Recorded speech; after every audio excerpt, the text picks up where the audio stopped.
Have you ever said to yourself, hey, I want to hire more A players on my team? And yet you've wondered, I don't even know really in my mind, how do I figure out who those A players are versus the other employees who obviously are not A players? For me, it's a no-brainer. I would want all A players, if possible, on my team. Now, I know that's not going to be a reality because you still have to have worker bees, but that would be a huge motivation for me, and a goal is to have the majority of my people being A players. And the reason is because A players are the ones that drive results. A players are also the ones that hold themselves accountable. They work hard, they are well liked and respected. They make it really easy for the boss, right? You don't have to do much with them because they are self-motivated. And the bad thing is that in reality, only about 10% of employees are A players. And the breakdown looks like this. So in comparison, B players, they're good. I'm not going to say that there's anything really wrong with them in a sense that they are great worker bees. They are dependable. They really make up the majority of your workforce. And then you have the C players. Now the C players are those low-level performers who in reality you probably should have fired a while back. Hey, I'm Dr. Heather Williamson with the Transformation Group, and welcome back to the channel. All right, so let's really think about, all right, if the goal is to increase my A players, what would really be perfect? Well, in an ideal world, you would want 75% of your employees being A players and only about 25% of them being B players, those consistent worker bees. And just think about what this would mean to your company. I mean, oh my gosh, I mean, I would have people that are motivated, they're self-driven, they don't wait for someone else to pick up the ball, they just do it themselves. They don't wait to be told what to do or come to you to find the answers. All of those things are great attributes of A players. And so when it comes to how do I figure this out, well, obviously you've got a job description because you are an amazing boss. And in that job description, you've kind of already identified what skills you need, what knowledge they possess, and maybe what experience they have to have. So that's a given. I'm not even going to go over that. But I have 4 other things for you to consider when you are trying to decide in an interview who's an A player and who's a B player. So let's just get started. The first thing I want you to consider is that you really need to understand what your A players are looking for in that job role. For example, there was a study done by StackFlow, and they found out that when they were looking at developer positions, that 18.3% of those applying for the developer positions were interested in benefits and compensation.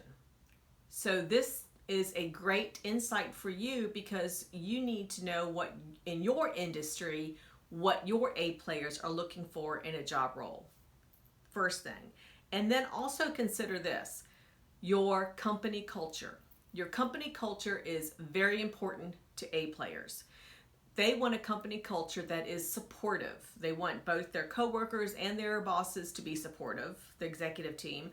Also, they want everyone to be cooperative and help out when needed. So kind of that team concept. They're also looking for people to be, what's the word I'm looking for? Cooperative, connected. They want connectedness in the team. So there's a sense of sharing and overall wellness. Also, and last but not least, which is really important, is empathy. Empathy is very important to those who are A players because they want their bosses to be empathetic. And so that needs to be part of that culture. And what that means is that those employees and the bosses really have high emotional intelligence. If you want more information, I've done recent videos on emotional intelligence, so I will actually put the links below on how you define that. But emotional intelligence is very important to leadership success. Now, second thing that I want you to consider when you are trying to decide who's A player and who's a B player is to look for future leaders. So what I mean by that is change the mindset, or have that mindset of, you know what, whoever I hire, really, I want them to be leading a team in 3 years or less. So have that person, that idea in your head when you're hiring, and that is because that's going to be an A player. They're going to really want that opportunity. Also, think about also when it comes to leadership and leading in the future is, are you offering opportunities, because they are self-driven with regard to personal and professional. They're motivated to learn and grow both personally and professionally. So make sure that you are offering opportunities for both personal and professional development, because if you're not offering it to them, they will find somebody else who does. The third thing I want you to consider is look for excellence. And so what I mean by look for excellence, look and see where they have demonstrated in the past excellence, both in their personal and professional lives. And I bring up personal because sometimes we don't really think about what they're doing outside of work. So how else are they serving? They could be serving on a board. They could be coaching a little league team, all of which really is identifying where they're trying to improve or their own skill sets and to serve others as well. Also think about this is also very important because you want them to be a top contributor in your company. And so A players are going to be top contributors in your company. Also keep in mind that you are wanting to make sure that you provide, obviously, like I said before, opportunities for learning and development, both professionally and personally for them, because it's their own personal drive for that. And the fourth thing to consider, the fourth item to think about is using assessments. Now, I'm a big proponent of assessments. I offer assessments in my company, and I do this because just think about it. When you are in an interview, the candidate is going to say, yes, I can be whoever you want me to be, and I can do whatever you ask me to do. And then, because you believe them, you hire them, and then you find out afterwards that they don't possess the skills that they had, that they don't possess the knowledge that you are really needing for that particular role. So when it comes to using assessments, assessments can give you a lot of information that is not provided in an interview, such as their behavioral strengths and their weaknesses, how they like to be communicated with, how they make decisions, what is their work preference, that environment that they like to work in, and also how do you manage that employee. All of this is found in assessments, as well as what motivates them to success, to excellence. So all of this is really important, and I think ideally, if you've got like your top 3 or 5 candidates, this is something that you would want to offer them to really hone in on that decision-making process for that ideal candidate that you're wanting, that type A, the A player candidate. And so when you think about assessments, feel free, I'm going to put it in the comments section below, information where you can check out that information out on my website. And it's just another tool to make sure that you're hiring the right person. Just to recap real quick, the 4 things that you need to consider when you are hiring to make sure that you're hiring an A player is, first, understand what A players are looking for in a role. Second is to look for future leaders when you're hiring, because A players want to be future leaders. The third is to look for excellence where they have exhibited, demonstrated it. And then the fourth is use assessments.